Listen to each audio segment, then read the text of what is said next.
My name is Bella Carter. For as long as I can remember, I was just the quiet daughter, the one my family thought was too soft for the business world. My brother Lucas was the golden boy, the heir to a real estate empire built on charm and a good family name. But at a lavish dinner in a room filled with people who were supposed to be family and friends, Lucas looked right at me and called me a housemaid. The room froze. I smiled, but inside I knew something had to change. Have you ever been underestimated? Dismissed? What if the person you trusted most saw you as nothing but background noise? Tonight the story of my life changes. And when I'm done, he won't just remember my name, he'll regret the day he ever said those words. The room smelled like truffle oil and old money. Crystal glasses clinked under chandeliers the size of small planets, and the laughter of the wealthy echoed like music rehearsed too many times. I sat at the far end of the table, pretending my cheap champagne didn't taste like humiliation. My brother Lucas raised his glass, his cufflinks flashing gold under the light. He grinned that polished, rehearsed smile that always meant trouble, and said loudly enough for every guest to hear, "She's nothing but a housemaid who got lucky with a mop and a spreadsheet." The table erupted in laughter. A senator's wife leaned over to whisper something cruel behind her napkin. My mother, Catherine, didn't even flinch. She just stirred her martini as if the insult was background noise. I could feel the burn crawl up my neck, my pulse thudding in my ears, but I didn't give him what he wanted. I smiled back. Small, controlled, deadly. Inside, though, I was already calculating the cost of his arrogance mentally, emotionally, financially. I didn't know it yet, but that night the game began. What Lucas didn't see, what none of them saw, was that I was already holding the match that would burn their empire to the ground. The dinner was at the Holland Estates Country Club, a place built to remind people like me that we didn't belong. The chandeliers dripped crystal like frozen tears, and the staff moved in synchronized silence, dressed in white gloves and fear. Lucas had reserved the entire private hall to celebrate a new milestone for his real estate firm Holland Estates Holdings. He called it a family gathering. Family. The word tasted like spoiled wine. I'd spent years trying to prove myself worthy of that family name Carter, by birth Holland, by inheritance. Lucas had inherited our father's empire, our mother's approval, and the arrogance that came with both. Me, I inherited a set of cleaning supplies and a small consulting business I built from scratch after being told I'd never make it in the big leagues. When the waiter poured another round of wine, Lucas leaned back and smirked. "Bella, tell everyone what it's like managing—" What was it again? Ah, yes. Your little fixer-upper company. How's life-saving diners and mom-and-pop stores these days? A few guests chuckled. A venture capitalist raised an eyebrow. "You do consulting?" he asked politely. I nodded. "Home Revive.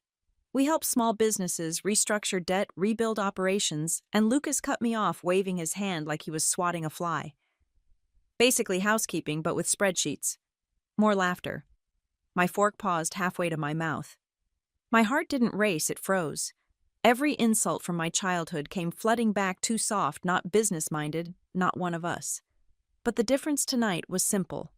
I wasn't powerless anymore. I put my fork down carefully and said, "Someone has to clean up after people who build on lies." The laughter faltered for just a second. Lucas's smile tightened. I saw the flicker of irritation behind his perfect mask. Then my mother's voice cut through the tension. Now, she said smoothly. "Let's not make this dramatic. Lucas, dear, tell them about your new partnership in Dubai."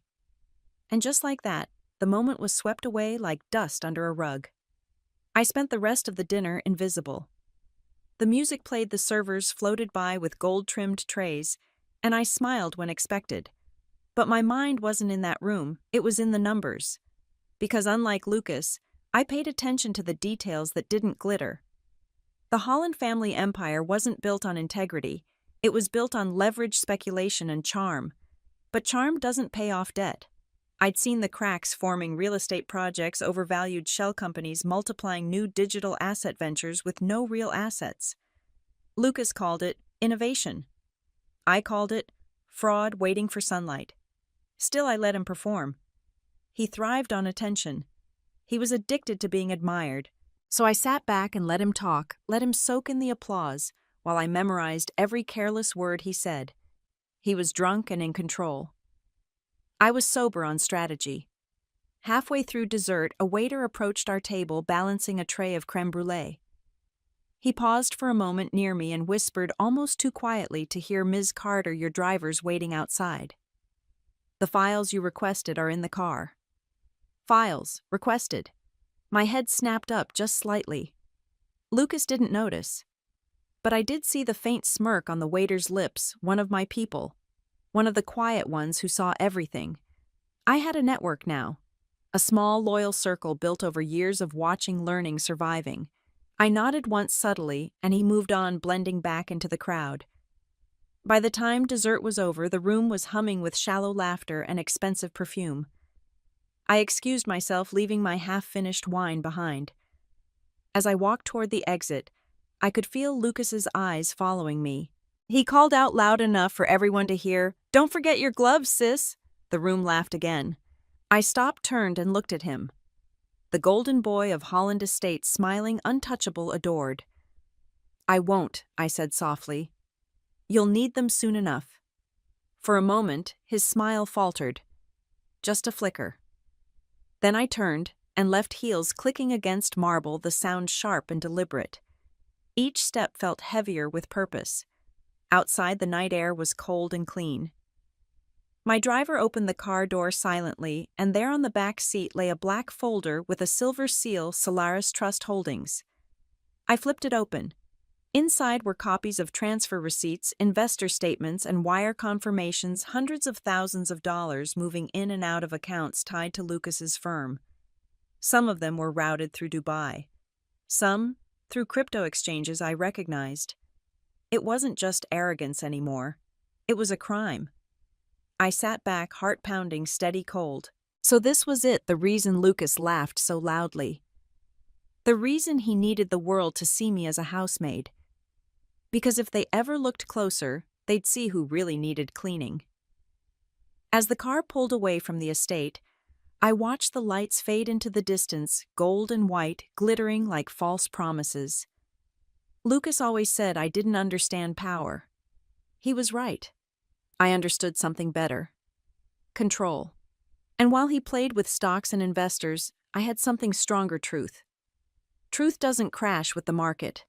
Truth compounds. I looked down at the folder, my reflection in the car window split by the city lights. "Solaris Trust," I whispered. "Let's see how much of that trust is real." The city blurred by in streaks of red and silver. Somewhere behind me, Lucas was probably raising another glass, laughing, toasting to his own illusion. But by the time the next toast came around, I'd already be in motion. Cleaning up. For real this time. And when I was done, he'd choke on the words, "housemaid." Because by then, the whole world would know exactly who I was. Bella Carter, the woman who built an empire by dismantling the lies beneath it. The first page of the Solaris Trust folder was a balance sheet, clean at a glance, sterile in its perfection. But numbers don't lie. They just wait for someone to listen. And the numbers were screaming. 2 million wired to an offshore account labeled client dividend. Another 300,000 transferred from a property deal that didn't exist. Then there were the crypto ledgers, rows of strange tokens, all connected to shell corporations I'd never heard of. Each transaction ended with a digital fingerprint I recognized: LHC Holdings. Lucas Holland Carter. I closed the folder, exhaled, and leaned back in the seat. The city lights pulsed outside the window, each one blinking like a heartbeat. I'd spent years being invisible at family dinners, but that invisibility had become my camouflage. While Lucas performed, I had been paying attention. I picked up my phone and opened the encrypted app Ethan had built for me.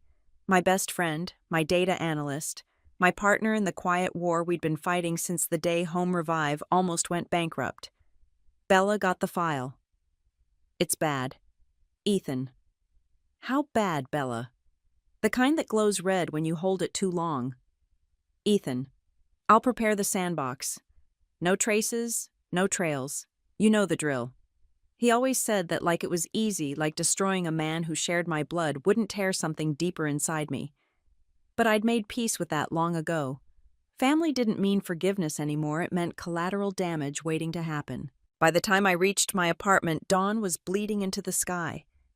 I placed the folder on my kitchen counter, the one I'd bought secondhand when Home Revive was still a dream built out of desperation. I made coffee black, bitter grounding. Then I opened my laptop and began the first cleanup. The numbers told a story, a network of real estate investments funneled through offshore shells, disguised as property improvements, then pushed into fake digital assets under the Solaris Trust name. It was money laundering slick polished, beautifully hidden behind words like innovation and blockchain integration. Lucas had been right about one thing. I did clean things for a living, just not the kind of messes he meant. By noon, my kitchen counter was a war zone printouts, highlighters, sticky notes with arrows and circled figures. My cat weaved between the papers like a silent witness. When Ethan arrived, he stopped in the doorway, eyebrows raised. "Jesus, Bella. You're not sleeping again, are you?" "Sleep is for people who can afford to trust," I muttered, sliding him a copy of the ledger. "Look at this. Every time Lucas announces a new development, the funds shift offshore within 48 hours. He's building castles on quicksand." Ethan scanned the numbers, his expression darkening. He's not just inflating assets. He's pulling investor capital into DeFi wallets and rug-pulling the profits. That's federal territory. SEC, DOJ, hell, even Interpol might get a say. I stared at him. "Then we go to the authorities." He looked up. "Not yet. Not without proof that can't be shredded in a boardroom." That's when he handed me a small drive, a sleek silver device barely bigger than a key. "This records encrypted transfers in real time," he said. "Plug it into any terminal he uses and we'll have the live data." "Ethan," I said slowly, "you're asking me to walk into the lion's den." He shrugged. "You've cleaned bigger rooms." I smiled faintly, though my stomach twisted. He wasn't wrong. That afternoon, I visited Marion, a former prosecutor turned corporate lawyer, the only person who knew both sides of the law well enough to weaponize it. Her office smelled like espresso and confidence. Marion flipped through the Solaris folder silent for nearly 5 minutes. Then she closed it with a soft thud. "If half of this is real," she said, "Lucas is sitting on a minefield. Securities fraud, wire fraud, unregistered crypto assets. This isn't just unethical. It's prison time." I nodded. "Then let's make sure he trips." She studied me. "You're not doing this for the money." "No," I said quietly. "I'm doing this because he made the mistake of thinking I was disposable." Marion leaned forward, elbows on her desk. "Then you'll need a plan that holds up in court. Not revenge. Evidence. Every transaction. Every false valuation. We'll build it like a case file, not a vendetta." Her voice was calm, methodical, exactly what I needed. "We'll call it Project Haven," she said, scribbling the name across the top of a legal pad. "Because when this blows up, you'll need one." That night I sat alone at my office window, watching the city glow. My reflection stared back, sharp lines, tired eyes, determination etched where warmth used to be. The name Project Haven echoed in my mind. A refuge, a shelter, a place for truth to breathe. Lucas's face flashed in my thoughts, his laugh at the dinner table, the way he looked at me like I was furniture. My mother's silence. The way every man in that room had treated me like background noise. They'd forgotten something fundamental about women who clean up after others. We notice everything. My phone buzzed. "Ethan again." "Ethan, the drive's ready. Are you sure you want to do this alone?" "Bella." "Always have. Always will." "Ethan. Just remember, once you start, there's no turning back." "Bella." "Good. I'm done turning around." I went to the office early the next morning, long before Lucas or his team arrived. The place was immaculate, glass walls, chrome fixtures, minimalist perfection. I walked through the silent halls, my heels echoing like a countdown. His desk sat by the window overlooking the city, the skyline sprawling like a kingdom he thought he owned. I slipped the silver drive into the back of his terminal, the metal sliding in with a soft click. My heart pounded once, twice, then steadied. The screen blinked. The data began to copy. Outside, the sun broke through the skyline, flooding the room with gold. I stood there bathed in the light of the empire I was about to dismantle. He thought I was a housemaid. Maybe he was right, because it was time to start cleaning. And this time I wasn't scrubbing floors, I was scrubbing the family name. The first office smelled like paint and second chances. It was a narrow bungalow 2 blocks from a bus stop, the kind of place the app algorithms insisted was up and coming. I carried in a folding table, a lamp with a broken shade, and a heart that still felt like it had been auctioned off at the Holland estate. I sat the lamp on the table, booted up my battered laptop, and typed the name I'd been drafting on and off for months: Home Revive Property Solutions. There's a particular humility to starting with nothing. You learn to be honest with every line item. I learned to price labor so a baker could keep his shop open. I learned to negotiate with vendors who'd been burned by big firms. I learned to make a share of something feel like dignity. People who sell shares on the exchange trade in promises and stock tickers. We traded trust and sweat. Both are currency, but only one buys bread the next morning. The first client was Mrs. Adler, a widow with hands the color of old parchment and a house that sagged like a tired old dog. She'd called the city housing hotline and been told there were no programs. She'd called her church and been told patience. She called Home Revive because a neighbor whispered my name. I remember stepping over the threshold and the way her eyes lit like a match struck. "I don't want a tear down," she said. "I want to live here until I don't." That was the contract: dignity, not demolition. We fixed the porch so the mail could come in. We sealed windows so heat didn't leak through. We recruited Lena, an electrician who'd walked out of a male-dominated firm after being told to stay in the van. I found Aaron, a weary carpenter who'd been thrown off a Holland estate subcontract for asking too many questions. And Jamal was a numbers man who smelled faintly of coffee and justice. He was young, sharp, and had an accounting mind that could make crooked ledgers confess to their sins. When we nailed the first Home Revive plaque to a mailbox, I felt something loosen inside me. It wasn't pride in this way Lucas wore it like a trophy to reflect in the mirror. It was smaller and deeper, like the first breath after being underwater too long. We celebrated with cold sodas on a stoop. Aaron suggested we split the first client fee into shares, not salary half for tools, half for reinvestment. "Give people skin in the game," he said. "People work harder for what they own." I agreed.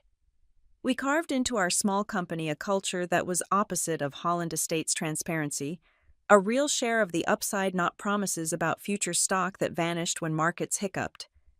Building Home Revive was mostly practical work. I learned to read blueprints like other people read novels. I learned the cadence of permits. The way a contractor's silence often means a cash flow problem, the art of leveraging small loans to cover a payroll week.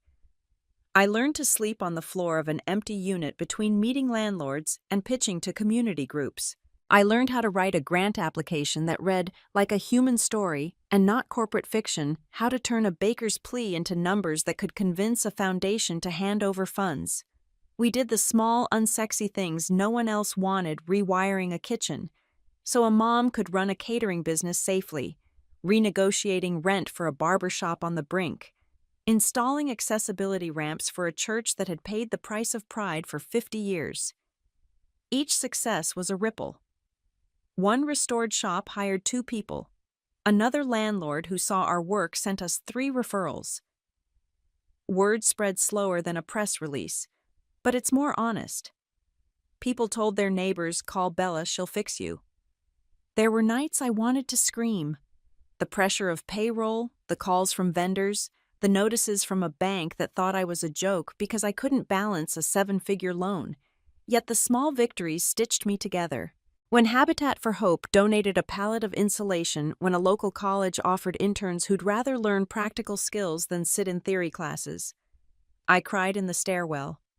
Not because I was weak, but because it finally felt like building something that answered a question I'd been asking since childhood. What if you could change what people call small into something vital? Marketing was clumsy at first.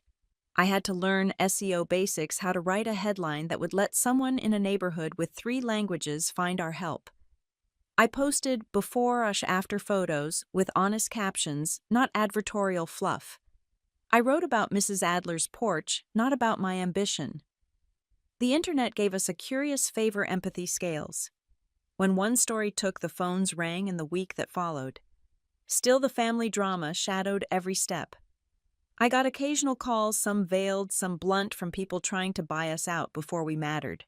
Why don't you just sell and take your share? Bella, a former neighbor, suggested once, as if share meant surrender. Lucas's name reached me with the elegant inevitability of a storm. He'd buy properties to flip at scale, announce mergers in glossy press photos, and phone reporters to seed rumors. He thought scale equaled worth. I thought it was worth being able to feed the people who trusted you. We grew slowly but with grit. Lena trained an apprentice. Aaron opened a small workshop that began to take home revive contracts. Jamal installed a system of transparent invoicing that made our books nearly unassailable. We kept one rule: never promise what we couldn't prove. When a community center could not afford full renovation, we proposed phased improvements that matched cash flow, not promises of future stock, not inflated valuations. We measured success in reopened doors. One evening, after a day of work that left wood splinters under my nails and light in my chest, I sat at our wooden table, our boardroom, and looked at the team. They weren't interested in my last name. They cared about the next call we'd get, the next owner we'd convince to work ethically. I realized then that the thing I had wanted all my life wasn't my father's approval. It was a table that was filled with people who trusted one another to eat. That night I wrote on the whiteboard in big letters, "Build truth, share value, leave a legacy." I underlined the share twice because it mattered. Not the hollow chatter about stock and shares that decorate boardrooms, but the real kind ownership that meant someone could pay rent when clients were late and still show up to do a good job. Home Revive didn't make headlines for months. It did something else. It made neighbors less afraid to fight for their storefronts.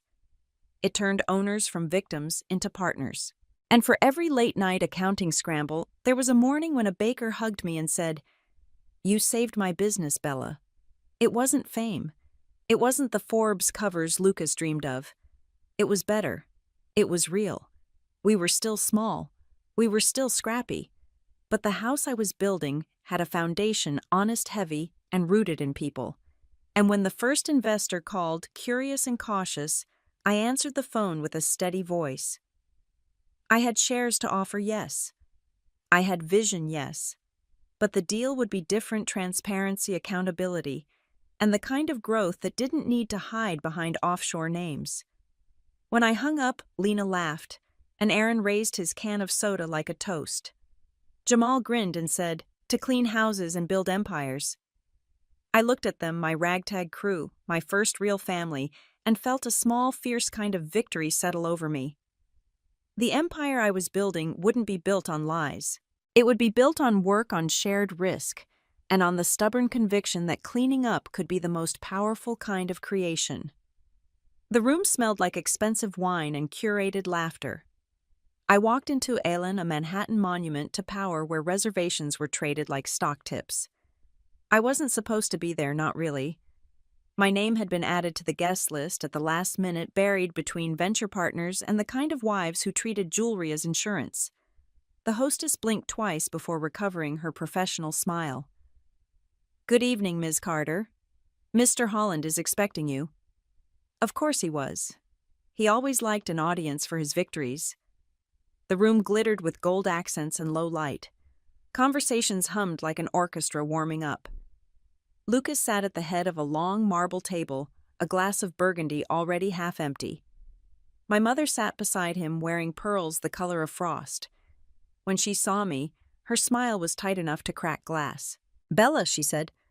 Her tone smooth as a blade. "You made it. How nice." I kissed her cheek out of habit, then took the empty seat 3 spots down. The other guests smiled politely. I recognized a hedge fund manager, a tech investor, a senator's aide. all of them orbiting Lucas, the golden boy of Holland Estates, the one who'd turned family inheritance into headlines. Lucas raised his glass. "To my family," he said, "and to know one's place in it." The laughter that followed wasn't loud, but it was sharp. Dinner arrived in courses that looked like art installations, tiny towers of food that cost more than my rent. I focused on cutting my file while Lucas recounted his latest triumph, the Dubai merger, the tokenized investment scheme, and the innovative DeFi platform called Solaris. Every word sounded like polish over wrought. He leaned back, his voice carrying effortlessly across the table. "We're integrating blockchain infrastructure into luxury real estate transactions. It's the future. Real-time asset transfers, tokenized property shares, decentralized funding, no middlemen." A man across the table nodded admiringly. "Brilliant. And profitable." Lucas's eyes flicked toward me. Bella wouldn't understand. She still deals in small business cash flow and drywall. More laughter. The sound of it burned my throat. I set my fork down. "Drywall holds up homes," I said calmly, "and cash flow keeps food on the table. Not everything worth building fits into a ledger." My mother clinked her glass, trying to redirect the moment. "Lucas, tell them about the New York Times feature." But Lucas didn't stop. He smelled blood. "You know," he said, swirling his wine, "I tried to get Bella into the firm once. I thought maybe she could help manage our lower-end properties. Housekeeping, perhaps." The table broke into polite laughter again. For a moment, I just stared at him. My pulse slowed. Every insult I'd swallowed over the years condensed into a single quiet thought: you have no idea what's coming. Halfway through the main course, I excused myself to the restroom. The hallway outside the dining room was lined with mirrors, endless reflections of people pretending to belong. I washed my hands, slowly breathing through the ache in my chest. The water was cold, sharp. I stared at myself in the glass. No pearls, no performance. Just a woman who had cleaned other people's messes long enough to know where they hid their dirt. When I returned to the table, a waiter stood near Lucas's chair, whispering something. Lucas frowned, irritation flashing across his face. "What do you mean she's in the kitchen?" The waiter glanced at me, nervous. "She asked to speak to the manager, sir. About the event next month." My brother's jaw tightened. "Event?" The waiter straightened his tie. "The Holland Estates Gala, sir. The one your company booked for the end of the quarter." "Ms. Carter requested the menu details," she said. As a shareholder, she wanted to approve the final draft. For a second, no one moved. Then my mother blinked.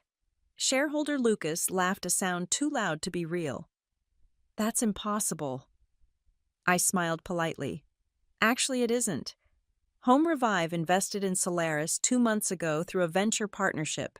Small stake, but enough to get the reports." The silence was perfect. The senator's aide looked suddenly fascinated by his plate.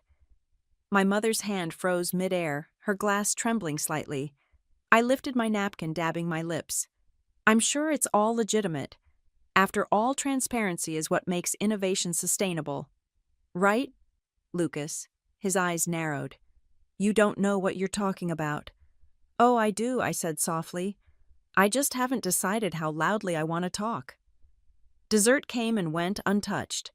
The room's warmth turned brittle. Lucas tried to steer the conversation back to business, but the charm he wore like armor was cracking. I could see it in the twitch of his hand, the stiffness in his jaw. My mother tried to fill the silence. "Bella's always had a wild imagination," she said lightly. "She takes after her father's side. Dreamers, all of them." I turned to her. "No, Mother. I take after you."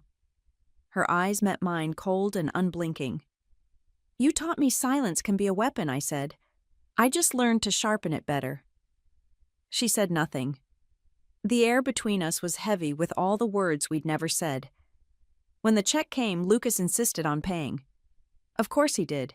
He needed the gesture, the control. He signed his name with a flourish, the kind of motion meant for cameras. As we rose from the table, he leaned in close enough that I could smell the wine on his breath. "Whatever game you think you're playing," he murmured, "you'll lose. You don't belong in my world."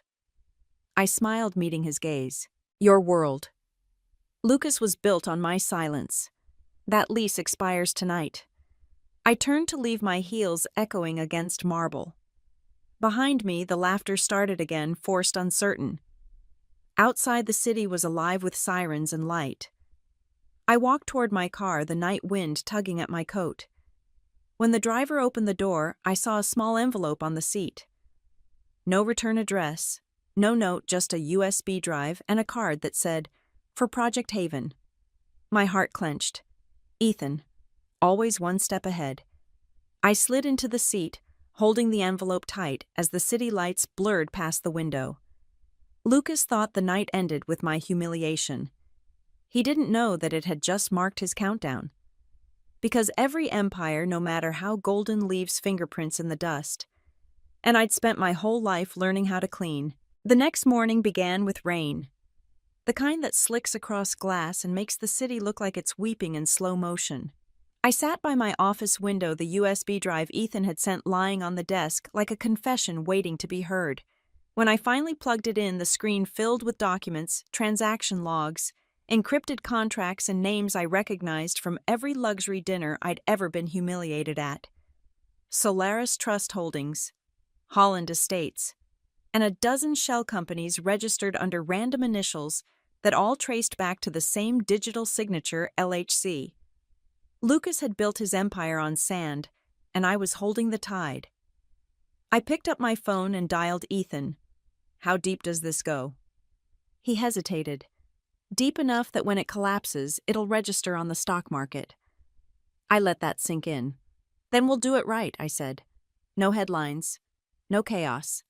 Not yet. We build it like a case." He chuckled dryly. "So it begins Project Haven." The name stuck. By noon, the office had become a war room. Jamal pinned financial charts to the wall lines connecting offshore accounts to domestic shells. Lena handled the hardware, setting up encrypted servers, multiple backups, and off-grid data storage. I laid out the plan. Phase 1, I said, drawing a circle on the whiteboard. Evidence. We don't move until every piece is airtight.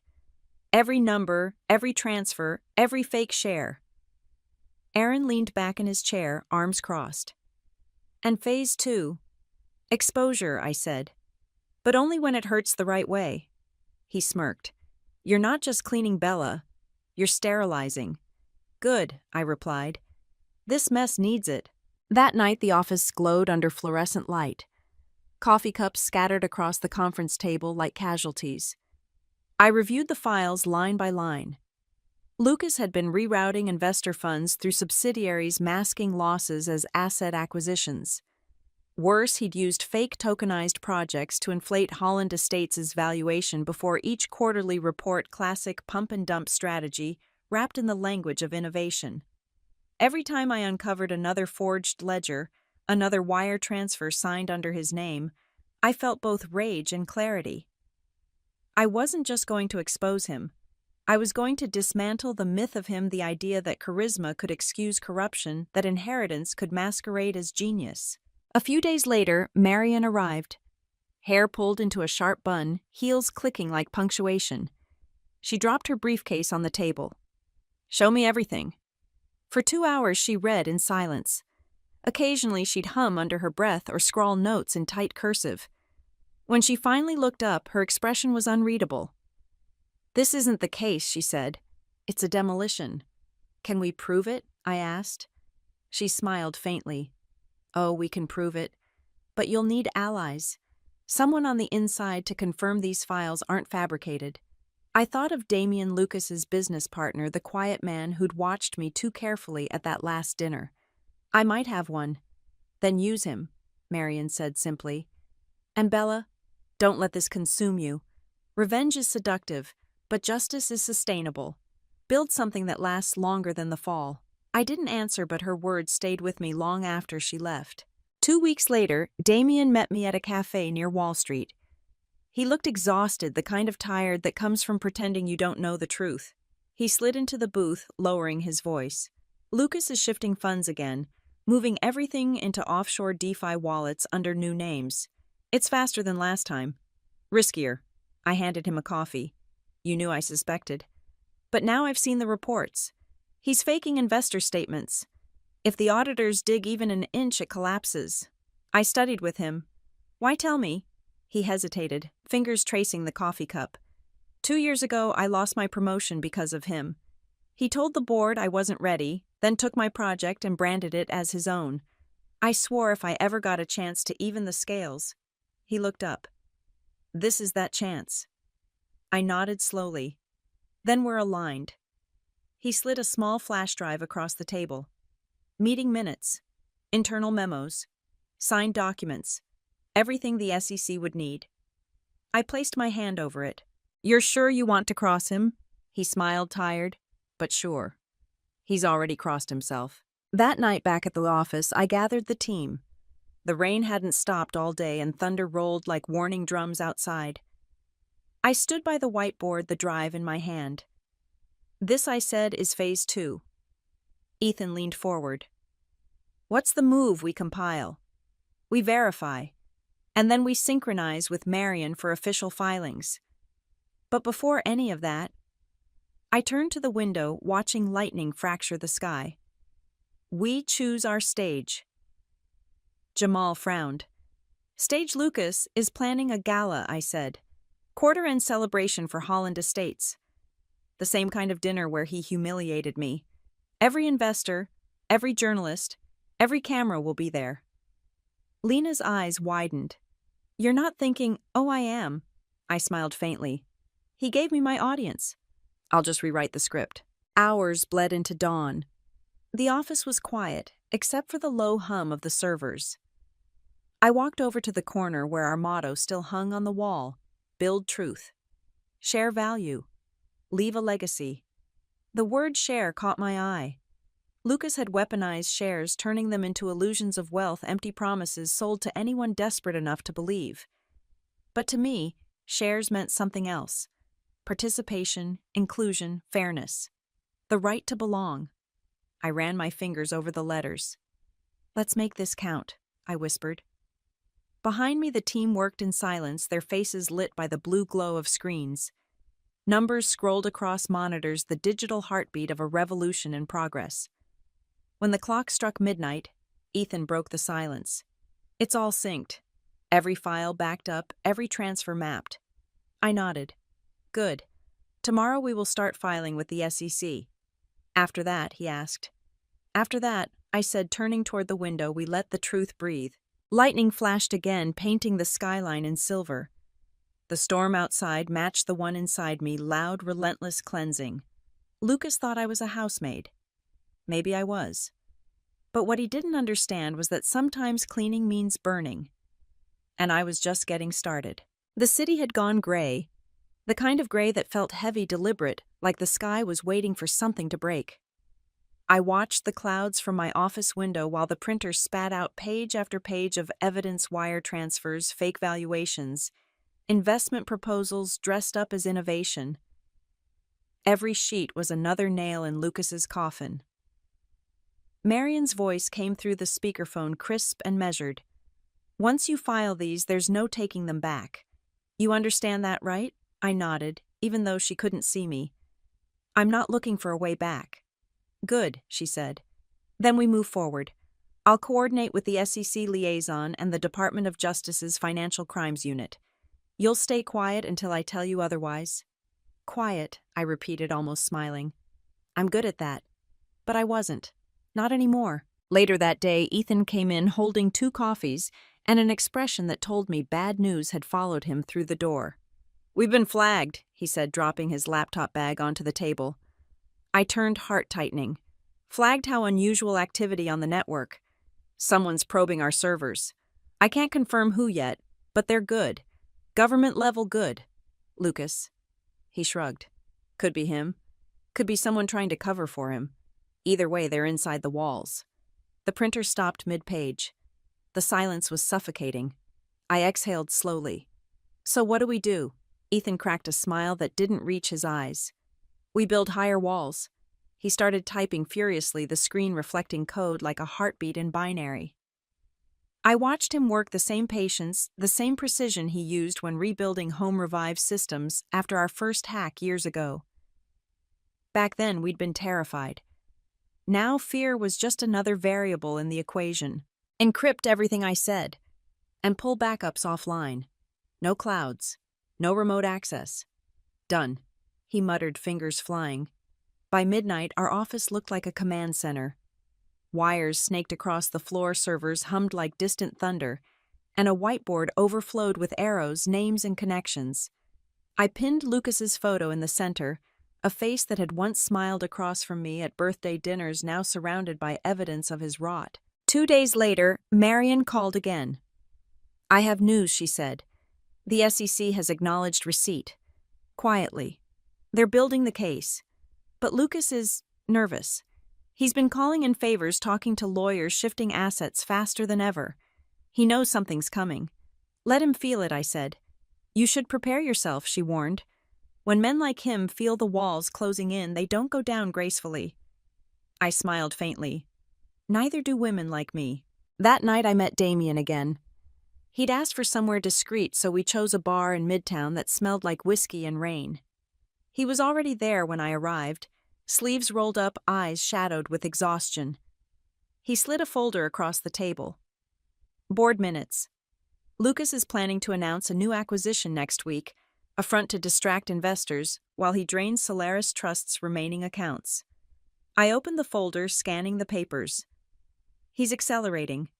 Desperation looks like confidence to people who want to believe," Damien said. "But the numbers don't lie. He's bleeding cash. The gala is his last show before the fall." "The gala," I repeated. "Perfect." He frowned. "You're planning something, aren't you?" "Planning," I said, "is what keeps me alive." He leaned forward, voice low. "Bella, listen to me. When this goes public, it won't just destroy Lucas. It'll drag your entire family name through the mud. Are you ready for that?" I met his gaze without flinching. "It's already there. I'm just scrubbing it clean." He sighed, sitting back. "Then I'm with you. Whatever you need." "Don't say that lightly," I said, "because when it happens, there won't be room for doubt." He smiled, but it was sad around the edges. "I don't doubt you, Bella. I never have." When I got home that night, the city was quiet, too quiet. I climbed the stairs to my apartment, keys in hand, and paused. The door was unlocked. My chest went cold. I pushed it open slowly. Everything looked normal at first, neat, untouched. Then I saw it, the folder from my desk, the one labeled Project Haven, lying open on the kitchen counter. A single sheet was missing. The air felt thick. Someone had been here. I scanned the room, every instinct sharp. Then I saw it propped against the window, a note written in blue ink, "Stop digging, Bella." "Some things aren't yours to clean." No signature. Just the faint scent of cologne I knew too well. Lucas. By the time Ethan arrived, my pulse had steadied, but my hands still trembled. "He broke in," I said. "He knows about the project." Ethan's eyes went wide. "You sure?" I handed him the note. He read it, cursed under his breath. "He's panicking." "That's good. It means we're close. Or it means he's dangerous." He looked at me. "You've been preparing for this your whole life." I didn't answer. I just stared out the window at the rain-slicked city below. The skyline looked like a battlefield, glass and light colliding in silence. The next morning, Marion called again, her voice taut. "I just got word from a contact at the Department of Justice. Lucas filed an injunction against a list of unidentified digital defamers. He's trying to preemptively discredit any evidence that surfaces." "He's buying time," I said. "Exactly. But that means we're in his line of sight now. Keep your people close." "I always do," I said. After she hung up, I stood at the window again, the same spot I'd stood the morning after Lucas's dinner. Only now, something inside me had hardened. He'd come into my home, touched my things, tried to scare me back into silence. It was almost poetic. He'd built an empire on deception, and now fear was his last currency. I turned away from the window and picked up the phone. "Ethan," I said. "It's time. Prep the footage, the filings, everything. We're taking this to the next phase." He hesitated. "You mean..." "Yes," I said. "We bring it to the surface." Outside, thunder cracked like a verdict. The storm had arrived. and I was done hiding from it. The day Project Haven went operational, Manhattan felt charged like every building was holding its breath. I arrived at the office before sunrise, the sky still an indigo bruise above the skyline. The city was asleep, but my mind wasn't. It hadn't been for weeks. On my desk sat 3 folders, each labeled in black ink, Evidence, Press, and Legal. Together, they were the blueprint for war. Ethan came in carrying a tray of coffees and a face full of nerves. I rerouted the network again. No one can trace us. Not even the feds. Good, I said, flipping through the evidence folder. Because we're not stopping. Jamal joined us next, setting down his laptop with a low whistle. You realize if this leaks too early, Holland Estates tanks before the SEC moves. We could trigger a financial panic. I looked up from the table. Then we make sure it leaks at the right time. He exhaled, nodding slowly. Controlled demolition. Exactly. Lena arrived last, holding a flash drive between 2 fingers. Surveillance footage from the gala prep. You were right, he's laundering through the event vendors. Fake invoices, offshore kickbacks. I took the drive, slipping it into the evidence folder. Every empire hides rot in the glamour. Bella, she said carefully, once this hits, there's no going back. I met her eyes. That's the point. By mid-morning, Marion walked in wearing a trench coat and that unflappable lawyer calm that always made people sit straighter. She took one look at the board, the maps of accounts, the corporate chains, the offshore webs, and smiled faintly. You've done my job for me, she said. We're just getting started. She set her briefcase down, opened it, and pulled out 2 envelopes. One stamped SEC, the other DOJ. Once you authorize these, she said, your brother's financial empire becomes a federal crime scene. I hesitated. My fingers brushed the edge of the papers. My name in black ink. Bella Carter, the whistleblower. For a moment, the weight of it pressed down the years of silence, the humiliation, the laughter under chandeliers. The girl who once scrubbed walls while her brother signed million-dollar deals was about to pull the rug out from under him. I picked up the pen. Let's clean house. The scratch of ink across the paper sounded like thunder. That night I called Damien. His voice was quieter than usual, tired but steady. It's done, I told him. He didn't ask what I meant. He just said, then it's begun. Are you ready for what comes next? I've been ready since the first time Lucas lied to my face, he said. There was a pause, a beat of silence between us. Then I asked, you sure you still want to help me? He laughed softly. Bella, you saved me once. I'm just returning the favor. His loyalty scared me more than Lucas's threats. Because loyalty like that doesn't come from strategy, it comes from belief. And belief is dangerous. Meet me tomorrow, I said. We finalized the plan. We're the Nexus building, before sunrise. He exhaled. I'll be there. The next morning I stood at the large conference table, the skyline glowing pink through the floor-to-ceiling windows. My team gathered Ethan, Jamal, Lena, Damien, and Marion, all of them exhausted but electric. Lucas thinks he's safe, I said. He believes his lawyers, his wealth, his name can shield him. But we're not going to fight him in private. We're going to fight him in public. Marion raised an eyebrow. You're talking about the gala? Yes. That's where he'll unveil his new partnership. It's also where the SEC will be watching. Every document we filed will go live that night. But before that, I turned to Damien. You'll trigger the leak. He nodded. What do you want to expose first? His DeFi shell companies, I said. The fake tokens. Let the crypto press smell blood first. They move faster than the mainstream. Jamal grinned. Once they publish, it'll be chaos. Investors will pull out before the markets open. Exactly, I said. Then while he's trying to contain the damage, Forbes will drop the real story, the one Marion's contact is holding. Whistleblower inside Holland Estates exposes systemic fraud. That's the kill shot. Ethan looked up from his laptop. And if he figures it out before then we accelerate, I said. He wants to play power games. Fine. I'll match him, move for move. The room was silent for a moment, the hum of the city filling the space between us. Then Lena said quietly, You sound like him.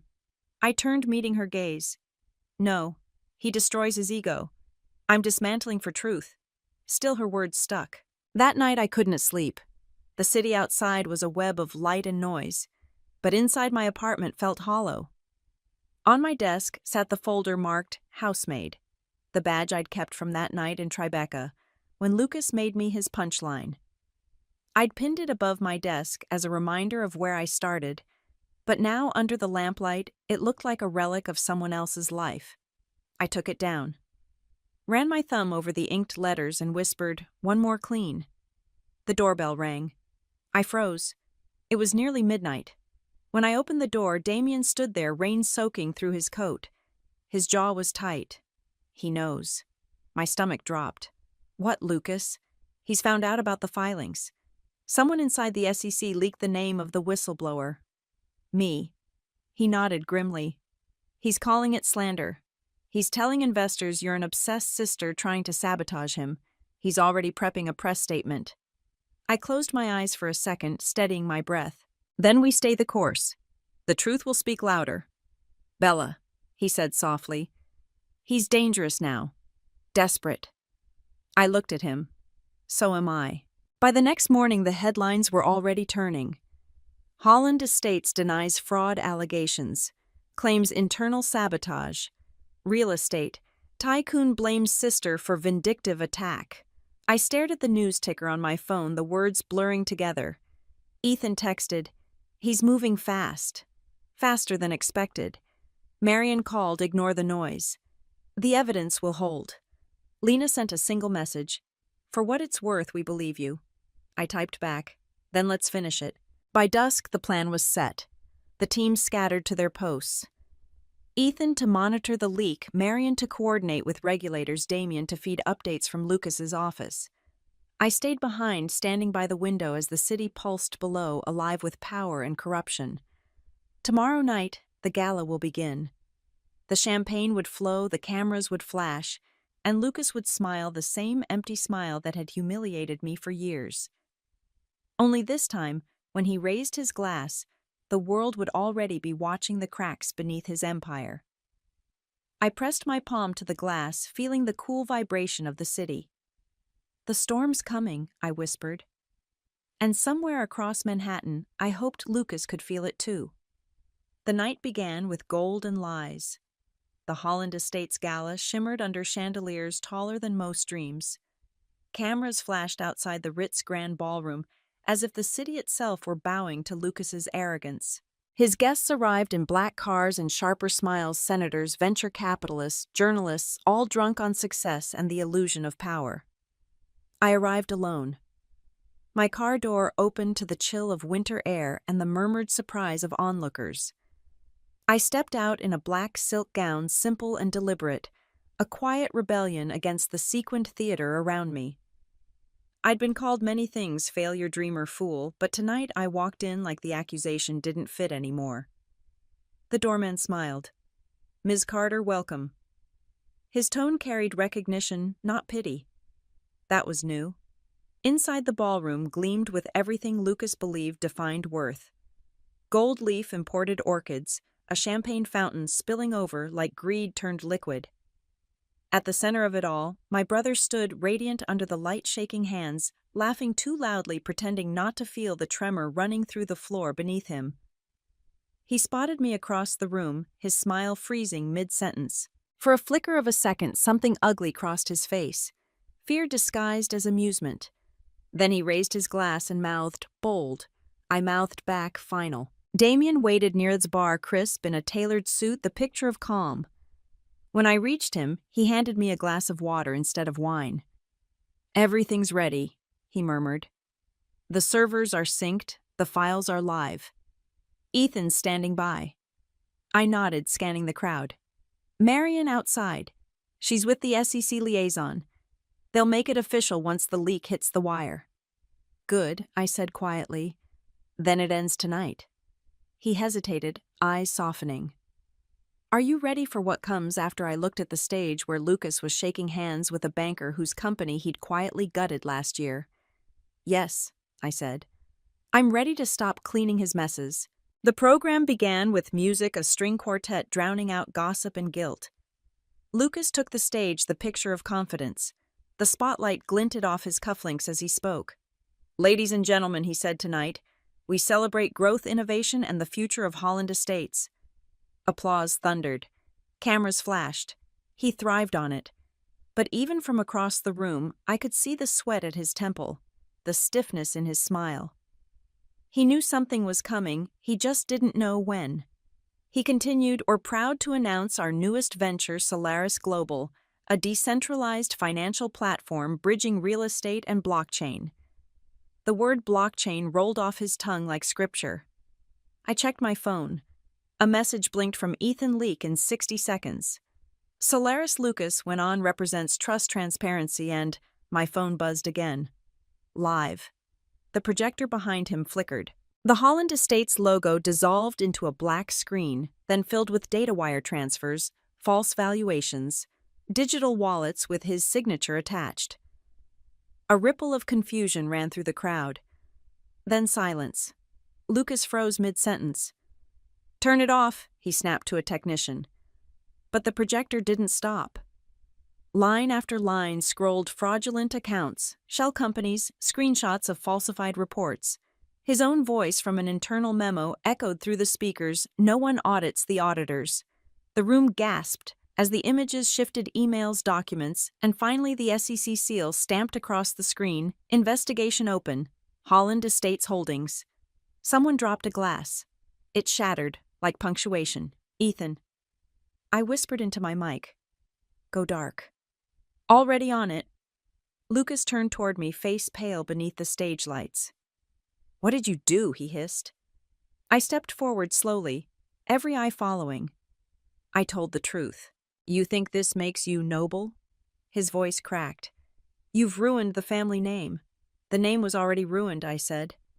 "I just cleaned the mirror." The crowd murmured. Reporters raised their phones, filming and live streaming. Lucas's facade began to crumble in real time. He tried to laugh it off. "This is slander," he shouted. "None of it's real. It's a setup." Then Damien stepped up beside me, voice calm and clear. "It's all real.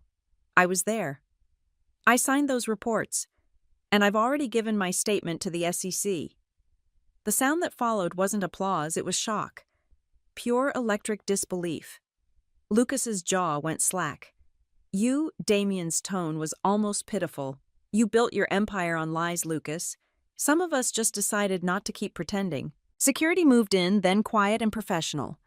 Not to escort me, but to escort him. Marion appeared at the ballroom entrance, papers in hand, flanked by 2 federal agents in plain suits. "Mr. Holland," she said firmly, "you're being served with an immediate asset freeze and subpoena, effective immediately." The music had stopped. The only sound was the whisper of expensive fabric as guests backed away. Lucas looked around, desperate eyes wild. "You can't do this." She," he pointed at me, his voice breaking. "She's nothing. She's a housemaid with a vendetta," I smiled faintly. "Maybe, but at least I clean up after myself." The words hung in the air like thunder before a storm. Outside the ballroom, chaos had already spread. Reporters swarmed the lobby, cameras flashing questions ricocheting off the marble walls. Fraud, whistleblower, federal probe. I stood by the window watching it unfold. Damien joined me. His tie loosened his expression, a mix of relief and disbelief. "It's done," he said quietly. "Not yet," I murmured. "But it's begun." Marion approached, her eyes sharp. "You just detonated a dynasty, Bella. Are you ready for the fallout?" I turned back to the window, watching Lucas being escorted into the back of a black car, his once perfect world collapsing under the weight of truth. "Yes," I said softly. "I've been ready since the night he called me a housemaid." When I finally stepped outside, the air was cold, almost clean. The chaos of reporters still buzzed behind me, but I didn't look back. The rain had started again, light steady, washing the glitter off the pavement. I lifted my face to it, letting it cool the heat that had lived in my chest for years. Ethan's message pinged one last time. "Forbes wants a comment." "You in?" I typed back. "Not yet." The truth doesn't need me to speak for it tonight. I dropped the phone into my clutch and walked toward the waiting car. For the first time in years, I didn't feel invisible. I felt clean. The morning after this gala, the world didn't wake up, it exploded. The news scrolled across every screen in a torrent of red, confirming that Holland Estates shares were suspended, its assets frozen, and investors were in a state of panic. The same people who toasted my brother's brilliance were now scrambling their carefully crafted statements about long-standing relationships and unwavering trust, turning to dust. They were trying to rewrite history, but the digital ink had already dried.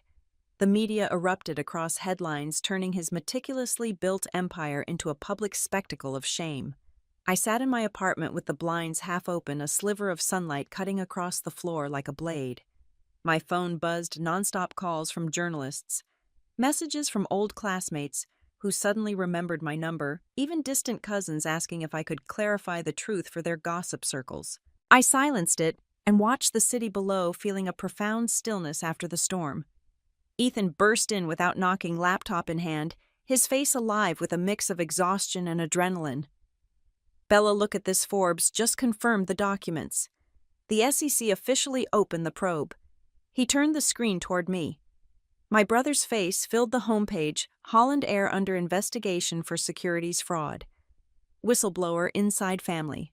I stared at the headline for a long time before whispering, "Inside family." Ethan hesitated, sensing the shift in my mood. "You okay?" I nodded slowly, just wondering how long it takes before truth feels like freedom instead of fire. By noon, the city was a rumor factory. Outside Holland headquarters, a mob of cameras crowded the steps. Former employees were already leaking statements, and anonymous posts hit Twitter by the minute, each one adding a new layer to the rot. I watched it all unfold from a cafe across the street, sipping a black coffee. I saw men in expensive suits, faces I recognized from Lucas's Circle Storm, out of the building gesturing wildly at their phones. Their polished arrogance had vanished, replaced by a desperate, panicked energy. I met Marion at her office downtown. She looked exhausted but triumphant, her suit impeccable as always. "The SEC will seize control of Holland's accounts by morning," she said. "They'll appoint temporary trustees to manage the fallout. Lucas's legal team is scrambling." Scrambling or spinning, I asked. The words had a familiar taste in my mouth. "Both," she replied. "But it doesn't matter. The paper trail is too clean." Damien arrived moments later, reins still clinging to his coat. He dropped a file onto the table. "Internal correspondence," he said, his voice flat. "Lucas instructed staff to falsify audit reports. There's no saving him now." Marion skimmed the top page, her eyebrows rising. "This is airtight. Good work." He didn't look proud. He just stared into the distance. "He's still my partner," he said quietly. "Was, anyway." I met his gaze. "He made you complicit. You made yourself free. Don't confuse guilt with loyalty." He gave a thin smile. "You sound like Marion." "Marion learned that lesson the hard way," she said without looking up. So did I. By the second day, the empire began to rot in public view. Clients withdrew millions. Properties under Holland management sat vacant, their marble lobbies turned ghostly. The family name, once whispered with envy, was now a headline carved in shame. My mother called that afternoon. I didn't want to answer, but something in me still ached for the sound of her voice. "Bella," she said, her tone brittle. "What have you done? What had to be done? You destroyed him," she hissed. "You destroyed all of us." I closed my eyes. "No, Mother. He destroyed himself. I just turned on the light." Her voice cracked like glass. "You were always jealous." I swallowed the lump in my throat. "No, I was tired. There's a difference." She hung up without saying goodbye. The silence afterward felt heavier than any insult. That evening, I walked past the Holland building for the first time since the investigation broke. The once polished glass doors were guarded by security and surrounded by reporters shouting questions. Through the window, I could see employees packing boxes, their reflections overlapping with the company's gold logo like ghosts leaving a mausoleum. Across the street, a billboard that used to advertise Holland Estates' future of luxury had been replaced. Now it showed a headline, "Accountability is the new legacy." I didn't know whether to laugh or cry. At the office, Ethan had converted our conference room into what he called Command Central. Every screen tracked media feeds, court filings, and stock activity. The Holland stock had dropped 83% by sunset. Lena pointed to one monitor. An anonymous source leaked the offshore holdings to Reuters. Cayman, Dubai, Singapore, all confirmed. Jamal looked up from his laptop. And the DOJ just joined the investigation. Wire fraud, money laundering, securities manipulation, the works. Marion poured herself black coffee and said simply, "He's finished." But I didn't feel finished. Around midnight, Damien texted me, "Meet me at the pier." When I got there, the air was cold and sharp. He stood by the railing, staring at the city lights fractured across the water. "I went to see him," he said quietly. I froze. "Lucas." He nodded. "His lawyers arranged a meeting." He looked smaller, like he'd been hollowed out. "What did he say? That you betrayed him? That you'll regret it?" He turned toward me, eyes shadowed. But that's not what stuck with me. It's what he didn't say.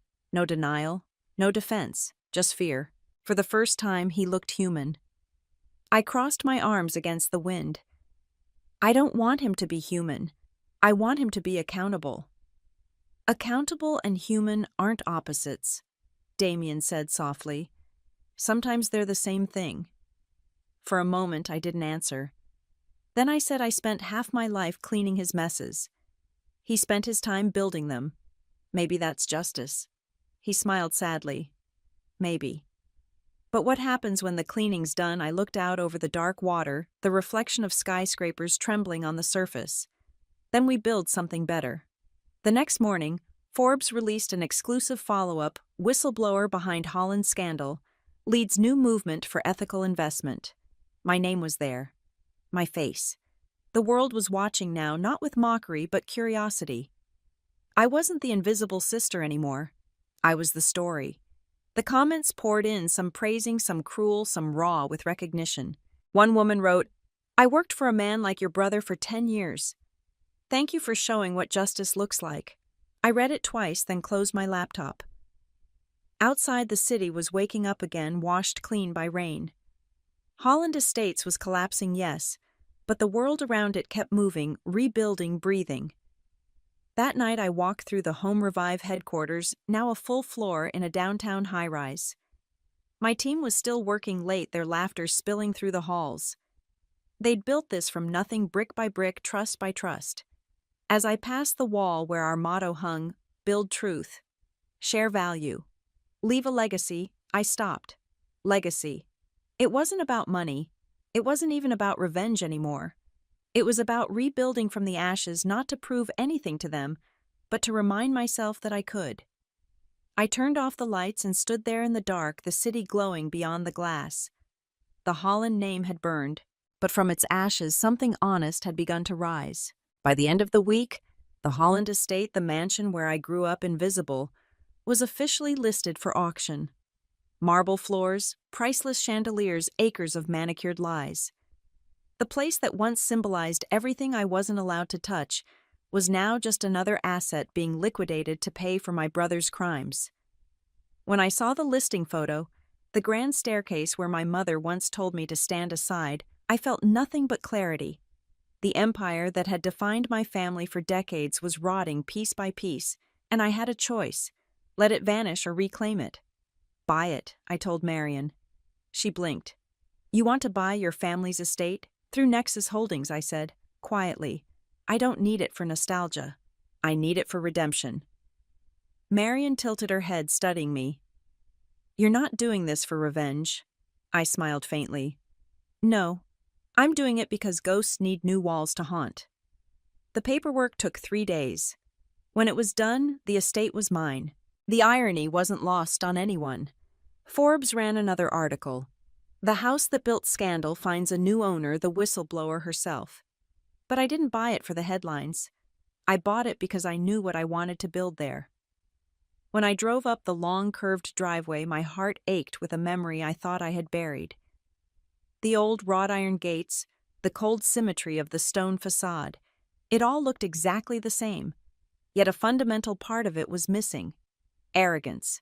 Without the weight of my father's and Lucas's pride, the place felt hollow, stripped of its power. Inside dust coated the marble floors.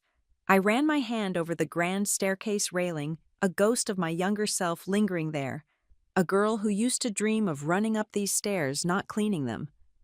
I walked into the old ballroom, the same space where I'd once served hors d'oeuvres, while my brother toasted to family legacy. My heels clicked against the floor, the sound sharp, defiant. "This isn't legacy," I whispered to the empty room. "This is where legacy ends." Then I took a breath and pictured something new, not crystal and gold, but light and purpose. I saw long tables lined with laptops instead of wine glasses.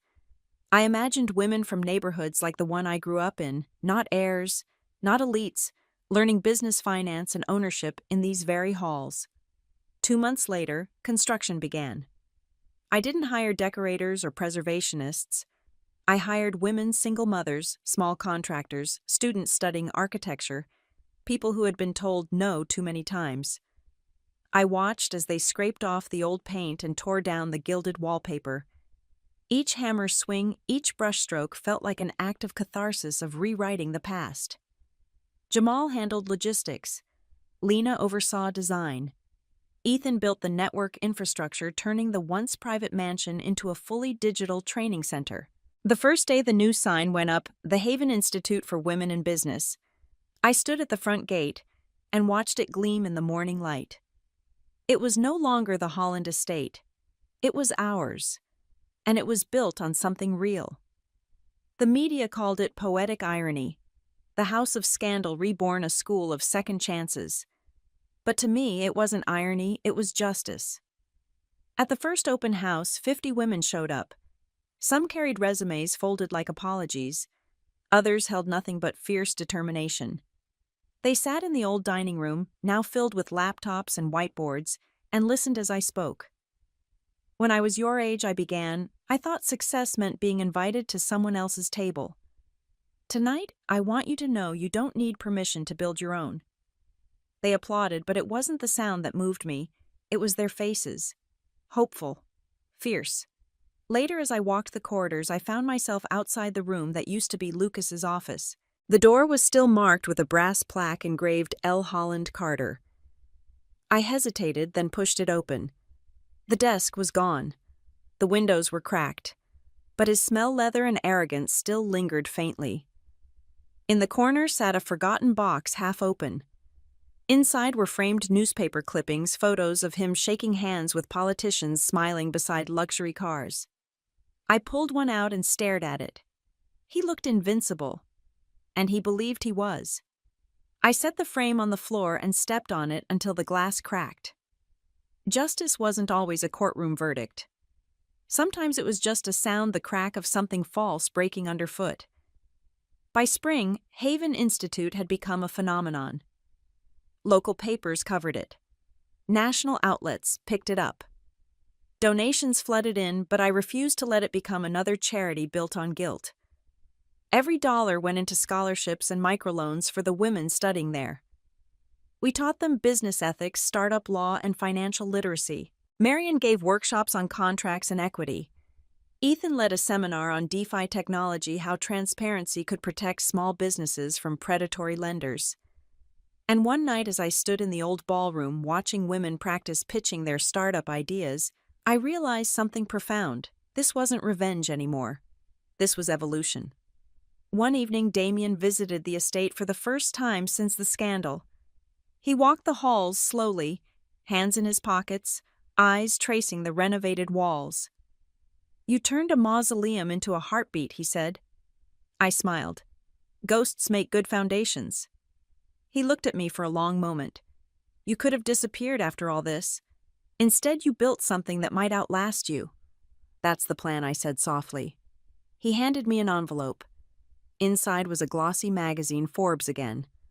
On the cover, "From Whistleblower to Visionary, Bella Carter Redefines Power."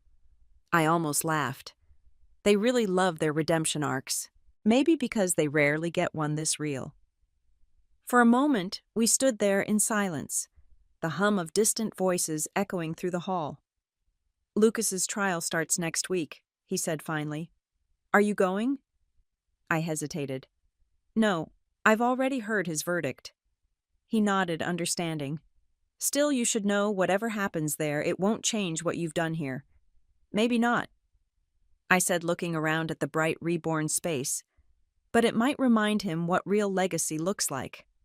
That night, after everyone left, I walked alone through the quiet halls.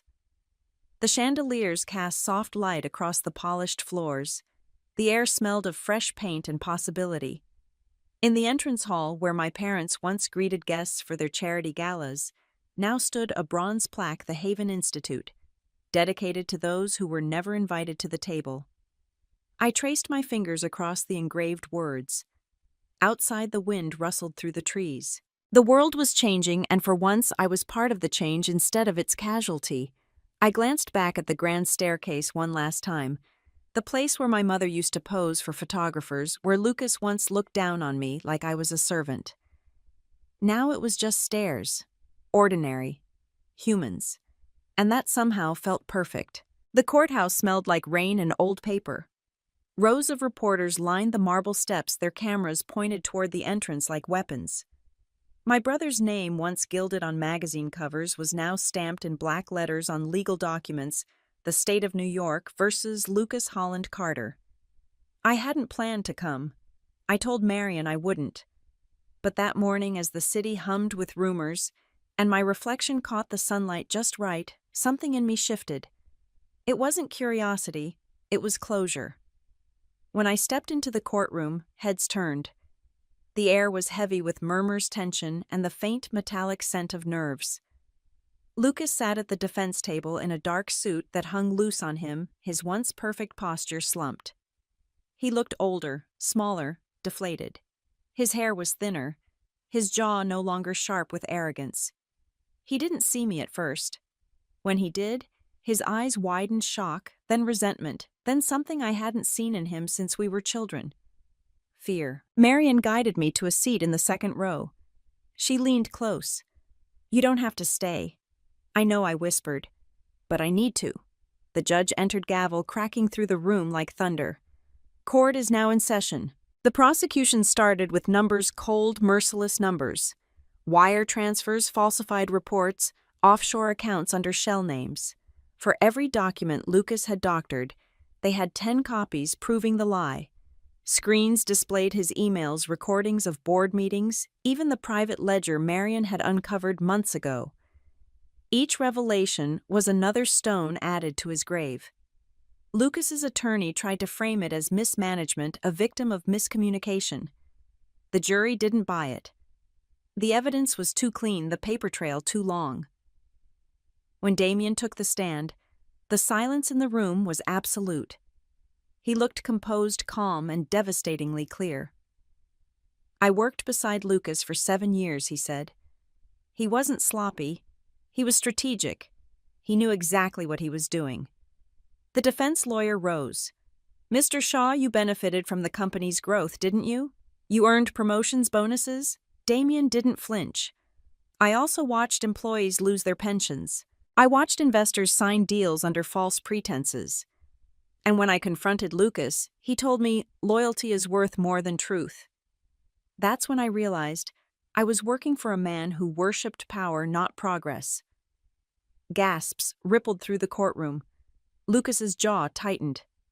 The prosecutor approached. "Mr. Shaw, in your opinion, what was Mr. Carter's greatest mistake?" Damien looked toward me briefly, then back to the jury. "Underestimating the woman who taught him what hard work actually means." The room erupted. Cameras clicked, reporters whispered.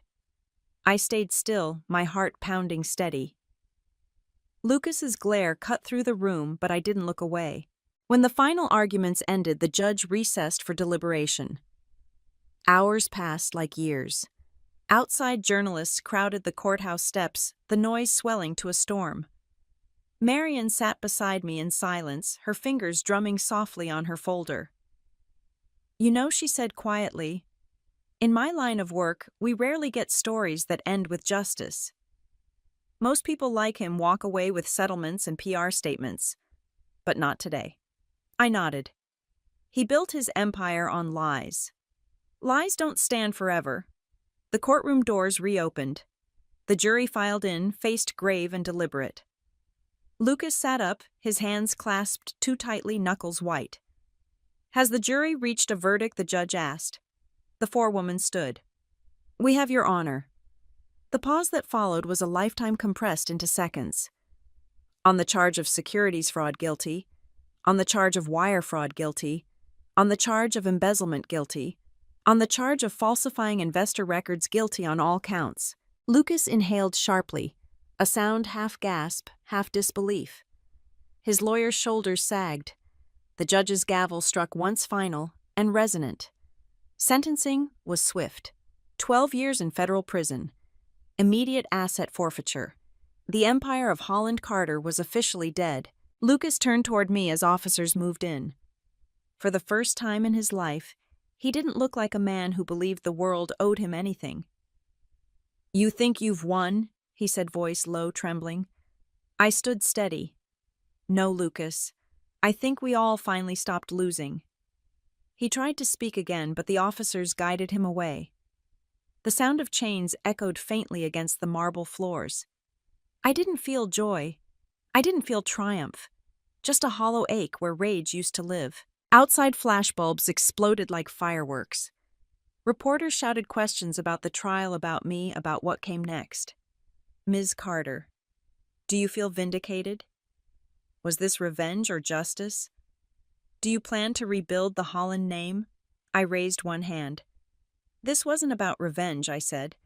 "It was about accountability. No name is worth more than integrity." The words carried through the air, crisp and unshakable. Cameras flashed, microphones pushed closer, yet I was already walking away. That evening, I drove to the Haven Institute. The mansion glowed in the twilight, warm and alive, filled with laughter from the women inside.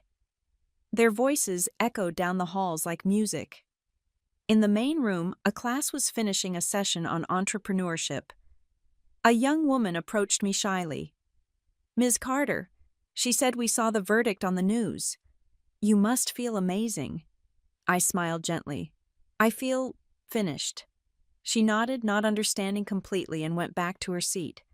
As I stood there watching them, I realized the real verdict hadn't been the judge's.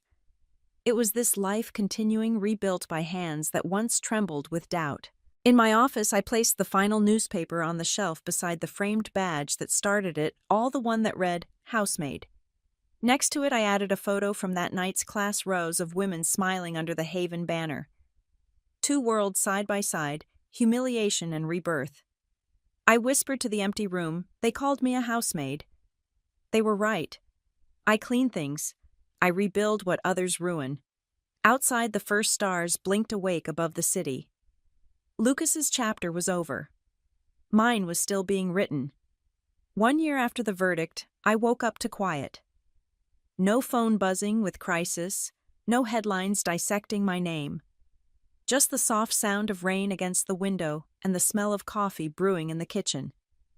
Peace had a sound, and I was finally learning to recognize it.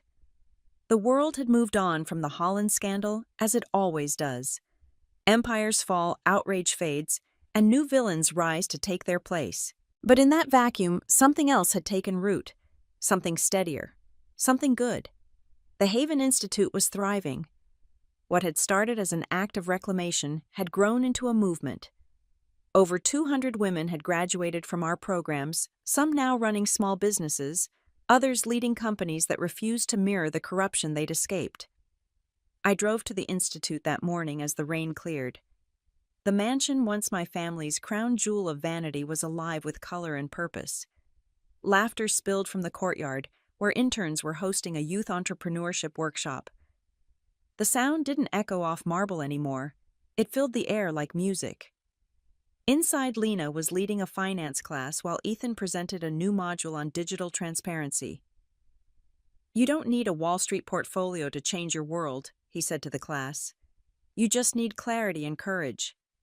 I smiled, watching from the doorway. Courage.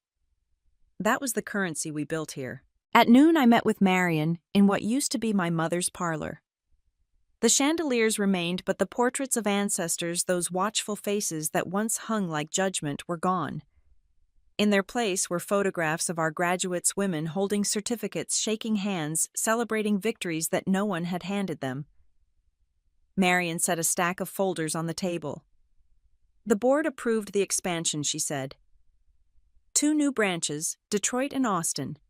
You're building something real, Bella. I looked down at the paperwork, the official seal of the Haven Foundation gleaming at the top. We're building it, I said. Together. She smiled, then leaned back in her chair. Do you ever think about him, Lucas? She nodded. Sometimes, I admitted. Mostly when I see arrogance disguised as ambition. But not with anger anymore. He's just history. Marion studied me quietly. You've done more than rebuild your life. You've rewritten the meaning of your name. That's rare. I thought about that as she left. For so long, I'd defined myself in opposition to Lucas, to my family, to the injustice I carried like armor. But now I didn't feel like I was fighting anymore. I was restoring. And the restoration is quieter, but infinitely more powerful. Later that evening, I walked the Institute halls alone. The old house smelled of fresh paint and paper futures being drafted. The ballroom where Lucas once humiliated me had been transformed into a lecture hall. The marble floor still gleamed, but now rows of desks replaced crystal tables.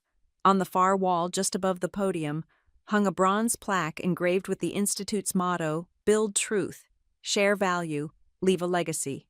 Those 3 words had followed me since the day I started Nexus Holdings, when all I had was an idea and a borrowed desk. Now they had become the heartbeat of something larger than revenge, something generational. I paused at the podium, tracing the carved letters. Behind me, I heard footsteps. It was Damien. He'd been spending more time here lately, mentoring new founders, investing in ethical startups through our partnership fund. You still come here at night, he said softly. I like hearing the silence, I replied.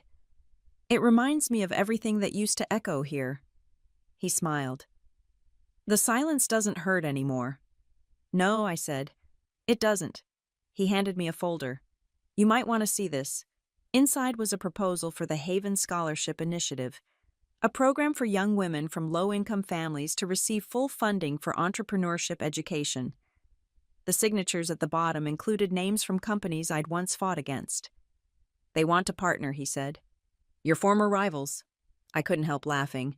Poetic, isn't it? The people who dismissed me are now signing checks to fund the same kind of women they once ignored. Damien's expression softened. You changed the ecosystem, Bella. That's a legacy. The next week, Forbes called again. They wanted a feature 1 year later, from whistleblower to architect of change. I said no. Instead, I gave them permission to cover one of our graduates, Aisha, a single mother who used our microloan program to open a catering company that now employed 20 people. Her story was better than mine. When the article came out, the headline read, From Struggle to Strength, The Woman Who Fed a City. That was the first time my name wasn't in bold type, and I didn't miss it. The night of the first Haven graduation ceremony, the ballroom glowed again, not with chandeliers or champagne, but with light from rows of laptops. Families sat in folding chairs, clapping and crying as each woman walked across the stage. I gave the final speech. You are not inheritors of power, I said. You are builders of it. You don't owe gratitude to those who doubted you. You owe belief to those who come after you. When the applause faded, I stepped aside, watching as they celebrated. Joy, not vengeance, was what victory sounded like. After the ceremony, I went outside for air. The night was cool, stars scattered above the ocean beyond the estate's edge. Damien joined me, 2 glasses of sparkling water in hand. Still not celebrating with champagne, he teased. Champagne's for illusions, I said. Water keeps you honest. He clinked his glass against mine. To be honest, then. To new beginnings, I replied. When I went home that night, I stopped in my office before bed. On the shelf sat 2 things framed side by side, the old paper badge that read Housemaid and a photo from tonight's graduation. The badge wasn't a wound anymore. It was proof. I thought of all the women still out there, unseen, underestimated, silenced by someone else's confidence. I wanted them to know that power could be built from humility, that revenge could evolve into something more lasting. I turned off the light and whispered, "Let it begin again." As I closed the door, the rain started outside, steady, cleansing, infinite. Because some stories don't end with triumph or tragedy. They end with the truth. And the truth is, the greatest revenge isn't winning back what was taken. It's building something they can never destroy. If you've ever been dismissed, underestimated, or told you don't belong, remember this. You don't need their table. Build your own. And when you do, make sure there's room for everyone who was told to stand aside.